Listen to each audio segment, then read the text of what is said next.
Hello everyone, ये system analysis and design का 6th video lecture है। इससे पहले हम लोगों ने अब तक पढ़ लिया था कि सिस्टम क्या होता है, सिस्टम एनालिसिस क्या होती है, सिस्टम डिज़ाइन क्या होता है, एसडीएलसी क्या होता है, सिस्टम एनालिस्ट कौन होता है, उसकी क्या इंपॉर्टेंस है वगैरह वगैरह। इस वीडियो में हम जिन टॉपिक्स को पढ़ने वाले हैं वो ये हैं। What is feasibility study, feasibility study क्या है, types of feasibility study, importance of feasibility study. इससे पहले की वीडियो में हम लोगों ने पढ़ा था एसडीएलसी क्या होता है और फेजेस ऑफ एसडीएलसी क्या होते हैं। तो उसमें हम लोगों ने ये भी पढ़ा था कि सेकंड फेज जो होता है हमारा वो फिजिबिलिटी स्टडी होता है। तो वहाँ पर हम लोगों ने पढ़ा था कि जो फिजिबिलिटी स्टडी होता है वो रिक्वायरमेंट एनालिसिस के बाद का फेज़ होता है। ठीक है, तो रिक्वायरमेंट एनालिसिस क्या होती है उसको एक बार रिकैप कर लेते हैं। मान लेते हैं कि हम एक सॉफ्टवेयर डेवलपमेंट कंपनी चला रहे हैं। तो कस्टमर जब आएगा हमारा कोई सॉफ्टवेयर बनवाने के लिए, तो हम क्या करेंगे, उसकी रिक्वायरमेंट को गैदर करेंगे, उससे पूछेंगे कि आपको किस तरह का सॉफ्टवेयर बनाना है, उसकी सारी रिक्वायरमेंट्स, उसमें क्या क्या होना चाहिए, क्या फीचर्स होंगे, वो सारी चीज़ें उससे हम पूछते हैं। ठीक है, तो ये होता है रिक्वायरमेंट एनालिसिस, यानी कि कस्टमर से जो भी उसकी रिक्वायरमेंट है उसके बारे में अच्छे से डिटेल में सब कुछ जानना। रिक्वायरमेंट गैदर करने के बाद हम आ जाते हैं फिजिबिलिटी स्टडी में, फेज़ 2। इसमें एक ऑर्गेनाइजेशन चेक करती है कि उस प्रोजेक्ट को बनाने की कॉस्टिंग कितनी आ रही है और उससे प्रॉफिट कितने का हो रहा। यानी कि कुल मिला के यहाँ पे देखा जाता है कि उस प्रोजेक्ट को बनाने समय कोई प्रॉफिट हो रहा है या नहीं हो रहा। अगर प्रॉफिट नहीं होगा तो हम उस प्रोजेक्ट को नहीं बनाएंगे। तो इतना हम लोगों ने पढ़ा था इससे पहले की वीडियो में। अब थोड़ा सा इसको डिटेल में पढ़ते हैं। पहला पॉइंट कह रहा है, as the name suggest feasibility study is a study to reveal whether a project is feasible और नॉट। सबसे पहले हम ये बता देते हैं कि फिजिबल का मतलब क्या होता है। फिजिबल का मतलब होता है पॉसिबल टू डू, यानी कि कोई चीज़ जो आपसे पॉसिबल है, हो जाने लायक है, तो वो आपके लिए फिजिबल है। यानी कि ये स्टडी ऐसी स्टडी होती है जो रिवील करती है, जो बताती है, दिखाती है कि एक प्रोजेक्ट एक ऑर्गेनाइजेशन के द्वारा हो पाएगा, बन पाएगा या नहीं बन पाएगा। नेक्स्ट पॉइंट कह रहा है, it is conducted in order to find answers to the following question. इसको कंडक्ट कराया जाता है एक कंपनी के द्वारा जिससे हम कुछ सवालों के जवाब पा सकें। अब वो सवाल क्या है वो देख लेते हैं। पहला, do we have required resources and technologies to build the project. ये सबसे पहला और सबसे इंपॉर्टेंट क्वेश्चन है कि क्या हमारे पास वो सभी रिक्वायर्ड रिसोर्सेज हैं और वो टेक्नोलॉजीज़ हैं जिससे कि हम एक प्रोजेक्ट को बिल्ड कर सकें। ठीक है, तो अगर हैं तो भी हमें जवाब मिल जाएगा फिजिबिलिटी स्टडी से, अगर नहीं है तो भी मिल जाएगा। कॉमन सी बात है, जब कोई भी आप प्रोजेक्ट बनाओगे तो उसके लिए आपको किसी तरह के रिसोर्सेज की ज़रूरत पड़ेगी, चाहे वो कंप्यूटर सिस्टम हो या उसकी कुछ स्पेसिफिक रिक्वायरमेंट होगी कंप्यूटर सिस्टम की। ठीक है, प्लस वो किसी स्पेसिफिक टेक्नोलॉजी भी बनेगा, मान लीजिए PHP या पाइथन, तो आपके पास उन टेक्नोलॉजीज़ की नॉलेज है या नहीं है। ये सारी चीज़ों का जवाब हमें फिजिबिलिटी स्टडी से मिल जाता है। दूसरा सवाल जिसका जवाब हमें फिजिबिलिटी स्टडी दे देती है वो है, do we receive profit from the project. क्या हमें उस प्रोजेक्ट से कोई भी प्रॉफिट मिल रहा है, क्या फ़ायदा मिल रहा है उस प्रोजेक्ट से, तो इसका भी जवाब हमें मिल जाता है फिजिबिलिटी स्टडी से। नेक्स्ट पॉइंट कह रहा है, it tell us whether a project is worth the investment. It means कि फिजिबिलिटी स्टडी हमें ये भी बताती है कि क्या एक प्रोजेक्ट जो कि डेवलप होने के लिए आया है एक ऑर्गेनाइजेशन में, वो इस लायक है कि उस पर इन्वेस्टमेंट की जानी चाहिए। यहाँ पे इन्वेस्टमेंट का मतलब सिर्फ पैसा लगाना नहीं है। यहाँ पे इन्वेस्टमेंट का मतलब ये है कि ऑर्गेनाइजेशन एक प्रोजेक्ट को बनाने के लिए अपना टाइम देती है, अपने डेवलपर्स को देती है, अपने रिसोर्सेज को देती है। तो एक ऐसा प्रोजेक्ट जो फिजिबल नहीं है वो फिजिबिलिटी स्टडी से हमें पता चल जाएगा, जिससे हमारे जो टाइम है वो सेव होगा, रिसोर्सेज हैं वो सेव हो जाएंगी, प्लस जो हमारे डेवलपर्स हैं वो भी बिजी नहीं रहेंगे फालतू में। नेक्स्ट पॉइंट कह रहा है, after the feasibility study the project में बी एक्सेप्टेड विद मॉडिफिकेशन और रिजेक्टेड। इट मीन्स कि फिजिबिलिटी स्टडी के बाद 3 सिनेरियोज होते हैं। पहला होता है कि प्रोजेक्ट को एक्सेप्ट कर लिया जाता है, यानी कि प्रोजेक्ट जैसा भी है, जो भी रिक्वायरमेंट के साथ यूज़र आता है उसकी सारी रिक्वायरमेंट को आप फुलफिल कर सकते हो, प्रोजेक्ट आप एक्सेप्ट कर लेते हो डेवलप करने के लिए। दूसरा सिनेरियो होता है एक्सेप्टेड विद मॉडिफिकेशंस, यानी कि आप उसको एक्सेप्ट करते हो उस प्रोजेक्ट को, लेकिन मॉडिफिकेशंस के साथ कुछ चेंजेस कराने के बाद। ठीक है, तो मान लेते हैं कि एक कस्टमर आया आपके पास जो कह रहा है कि पाइथन में प्रोजेक्ट बना दो, लेकिन आपको आती है PHP सिर्फ। तो अगर वो इस बात पे राज़ी हो जाता है, तैयार हो जाता है कि आप ठीक है PHP पे ही बना दो, ठीक है, तो आप उसको क्या करते हो, एक्सेप्ट कर लेते हो मॉडिफिकेशन के साथ। उसकी रिक्वायरमेंट तो नहीं थी लेकिन वो मॉडिफाई करने को तैयार हो गया था, अपनी रिक्वायरमेंट को चेंज करने को तैयार हो गया था। तीसरा सिनेरियो होता है रिजेक्टेड, यानी कि वो मॉडिफिकेशन के लिए मान लीजिए तैयार ही नहीं हुआ, तो आप क्या करोगे, उसको रिजेक्ट कर दोगे, उस प्रोजेक्ट को नहीं बनाओगे। तो ये पढ़ लिया हम लोगों ने फिजिबिलिटी स्टडी के बारे में। अब बात कर लेते हैं कि वो कितनी तरह की होती हैं, टाइप्स ऑफ फिजिबिलिटी स्टडी। ठीक है, तो बेसिकली 5 तरह की फिजिबिलिटी स्टडीज़ होती हैं। पहली है टेक्निकल फिजिबिलिटी, दूसरी है इकोनॉमिकल फिजिबिलिटी, फिर आती है लीगल फिजिबिलिटी, फोर्थ है ऑपरेशनल फिजिबिलिटी और लास्ट 5th है शेड्यूलिंग फिजिबिलिटी। तो सबसे पहले हम बात करेंगे टेक्निकल फिजिबिलिटी के बारे में। फर्स्ट पॉइंट है, in technical feasibility we check whether we have required technical resources like hardware and software to develop the project. It means कि हम टेक्निकल फिजिबिलिटी में ये चेक करते हैं कि क्या हमारी ऑर्गेनाइजेशन के पास वो टेक्निकल रिसोर्सेज हैं, चाहे वो हार्डवेयर हो चाहे वो सॉफ्टवेयर हो, जिससे हम उस प्रोजेक्ट को डेवलप कर सकें जो कि बनने के लिए आया है। इसको एक एग्जांपल से समझते हैं। मान लेते हैं कोई वेब डेवलपमेंट कंपनी है जिसके पास एक कस्टमर आता है प्रोजेक्ट बनवाने के लिए।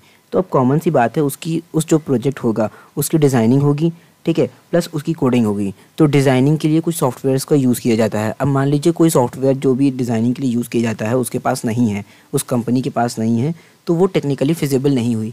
या मान लीजिए जो भी हार्डवेयर रिसोर्सेज जिस भी सिस्टम की हेल्प से वो कोडिंग वगैरह उसकी हो पाएगी उस सॉफ्टवेयर की, वो भी आपके पास नहीं है, तो आप क्या हुए, आपकी ऑर्गेनाइजेशन टेक्निकली फिजिबल नहीं हुई। नेक्स्ट पॉइंट कह रहा है this feasibility study also analyses the technical skill and capabilities of technical team, existing technology can be used or not, maintenance and upgradation is easy or not for chosen technology etcetera. It means कि feasibility study में हम सिर्फ software या hardware की बात नहीं करते हैं कि हमारे पास सभी सॉफ्टवेयर रिसोर्सेज हैं या सभी हमारे पास हार्डवेयर रिसोर्सेज हैं या नहीं। उसके अलावा भी एक चीज़ होती है जैसे कि technical resources and capabilities of technical team, यानी कि जो भी हमारे पास डेवलपर्स या डिज़ाइनर्स हैं उनके अंदर वो कैपेबिलिटीज़ है या नहीं कि उस सॉफ्टवेयर को बना सकेंगे, कि उसको डिज़ाइन कर पाएंगे, डेवलप कर पाएंगे या नहीं, उसकी कैपेबिलिटी है या नहीं। Plus existing technology can be used or not, यानी कि जो भी टेक्नोलॉजी पे प्रोजेक्ट वो चाह रहा है बनवाना, क्या उसी टेक्नोलॉजी पे बन पाएगा या नहीं बन पाएगा, कस्टमर जिस भी टेक्नोलॉजी पे चाह रहा है बनवाना। Plus maintenance and upgradation is easy or not for the chosen technology, यानी कि जिस भी टेक्नोलॉजी पे वो बनवा रहा है प्रोजेक्ट, ठीक है, क्या उस पर अपग्रेड करना और उस पर आगे फर्दर अपडेट्स देना पॉसिबल है, आसानी से हो जाएगा, प्लस उसको मेंटेन करना क्या आसानी से हो जाएगा या नहीं। तो ये सारी चीज़ें आती हैं टेक्निकल फिजिबिलिटी में।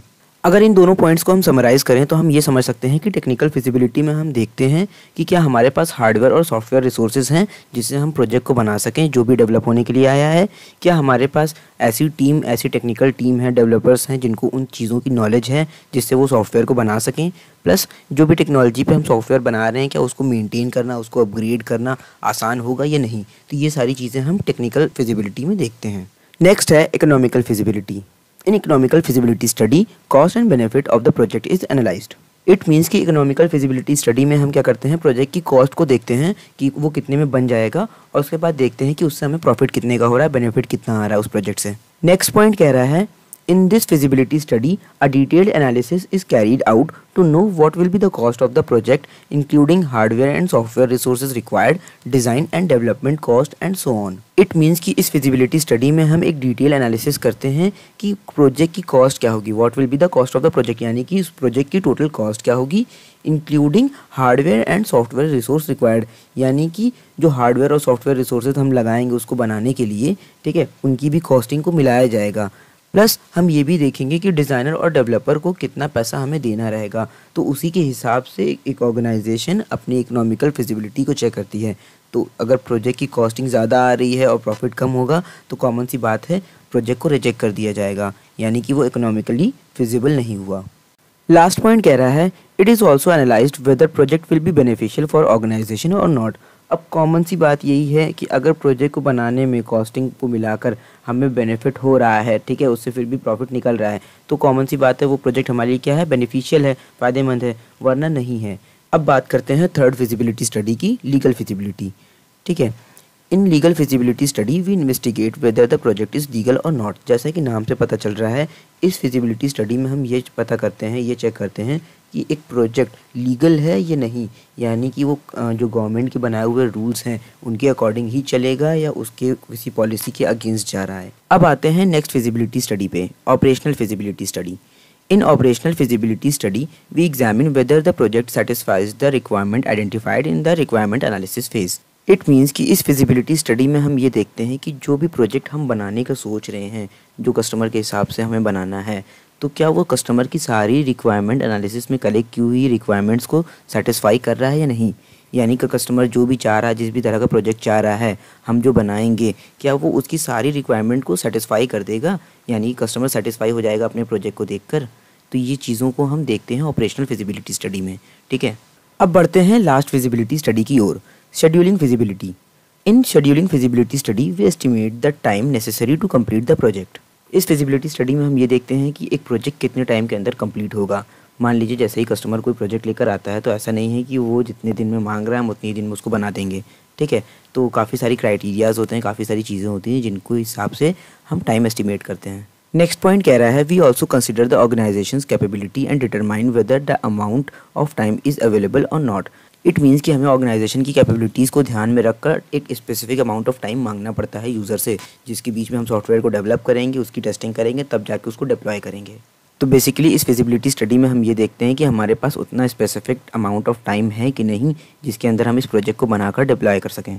तो यहाँ पर हमने पढ़ लिया फिजिबिलिटी स्टडी के बारे में, टाइप्स ऑफ फिजिबिलिटी स्टडी के बारे में। अब बात करते हैं इसकी इंपॉर्टेंस की। पहला पॉइंट कह रहा है get a clear cut idea of whatever the project is likely to be successful before allocating budget, manpower and time. It means कि फिजिबिलिटी स्टडी करने के बाद हमें एक आइडिया मिल जाता है कि हमारा प्रोजेक्ट क्या हमसे सक्सेसफुली बन पाएगा या नहीं बन पाएगा। अब मान लीजिए जैसे कि इससे पहले हम लोगों ने पढ़ा था कि अगर प्रोजेक्ट फिजिबल नहीं है और उस पर हम अपना टाइम वेस्ट कर रहे हैं, अपनी मैन पावर वेस्ट कर रहे हैं, उसके लिए पैसा वगैरह भी निकाल दिया, यानी कि बजट एलोकेट कर दिया, ठीक है, टाइम वेस्ट किया हमने, तो क्या आपको लगता है कि वो प्रोजेक्ट सक्सेसफुल होगा? कॉमन सी बात है, नहीं होगा, ठीक है। लेकिन हमें पता है अगर कि एक प्रोजेक्ट हमारे लिए सक्सेसफुल होगा, वो फिजिबल है, तब हम उस पर टाइम लगाएंगे, उस पर मैन पावर लगाएंगे, प्लस उसके लिए एक स्पेसिफिक अमाउंट भी निकालेंगे उसको बनाने के लिए। नेक्स्ट पॉइंट कह रहा है इम्प्रूव्स प्रोजेक्ट टीम्स फोकस। अब प्रोजेक्ट पर जो भी टीम काम कर रही है उसका फोकस बढ़ जाता है। क्यों बढ़ जाता है? क्योंकि उसे पता है कि उसे सारी जो चीज़ें फिजिबल हैं हमें वही चीज़ें करना है, हमें कुछ भी नया नहीं करना है। कोई ऐसी चीज़ नहीं है इसके अंदर जिसे हमें नहीं आती होगी बनाना या नहीं आता होगा करना, ठीक है। तो लोगों के लिए आसान हो जाता होगा, डेवलपर्स के लिए, उस प्रोजेक्ट को बनाना। थर्ड पॉइंट कह रहा है provides valuable information for go और नो गो डिसीजन। अब गो या नो गो डिसीजन यानी कि आगे बढ़ना चाहिए या नहीं बढ़ना चाहिए, ये डिसीजन लेने में हमें फिजिबिलिटी स्टडी बहुत हेल्प करता है। क्योंकि अगर कोई प्रोजेक्ट फिजिबल नहीं है तो हम कॉमन सी बात है नो गो करेंगे, आगे नहीं बढ़ेंगे, उसको डेवलप नहीं करेंगे, और अगर फिजिबल होगा तो डेवलप करेंगे। नेक्स्ट पॉइंट कह रहा है identify the valid reason to undertake the project. यानी कि इससे यानी कि फिजिबिलिटी स्टडी से हमें पता चलता है कि हाँ हमारे अंदर वो कुव्वत है, वो कैपेबिलिटी है कि हम इस प्रोजेक्ट को बना सकेंगे, ठीक है। तो हमें एक रीज़न मिल जाता है कि हाँ इस प्रोजेक्ट को क्यों हमें लेना चाहिए। अंडरटेक मतलब होता है कि क्यों हमें अपने अंडर में लेना चाहिए। नेक्स्ट पॉइंट कह रहा है diagnosis errors and aids in troubleshooting them. It means कि फिजिबिलिटी स्टडी से हमें क्या पता चलता है कि हमारा जो भी प्रोजेक्ट है उसमें क्या क्या एरर्स हैं, क्या चीज़ें ऐसी हैं जो फिजिबल नहीं हैं, ठीक है, प्रोजेक्ट को इनफिजिबल बना रही है। तो उन सभी चीज़ों को दूर करने में हमारा जो फिजिबिलिटी स्टडी होती है वो हेल्प करती है। नेक्स्ट पॉइंट कह रहा है enhances the success rate by evaluating multiple parameters. It means कि हम इतनी तरह की फिजिबिलिटी स्टडी अपने एक प्रोजेक्ट पर अप्लाई कर देते हैं कि हमारा जो सक्सेस रेट होता है वो उनके रिजल्ट्स के हिसाब से क्या होता है, बढ़ने लगता है। हम, ठीक है, जैसे इकोनॉमिकल फिजिबल है या नहीं प्रोजेक्ट, टेक्निकली फिजिबल है या नहीं प्रोजेक्ट, ये सारी चीज़ें होती क्या हैं, लीगल है या नहीं, तो ये सारी चीज़ें क्या करती हैं, हमारे प्रोजेक्ट की जो सक्सेस रेट होता है उसको बढ़ा देती हैं।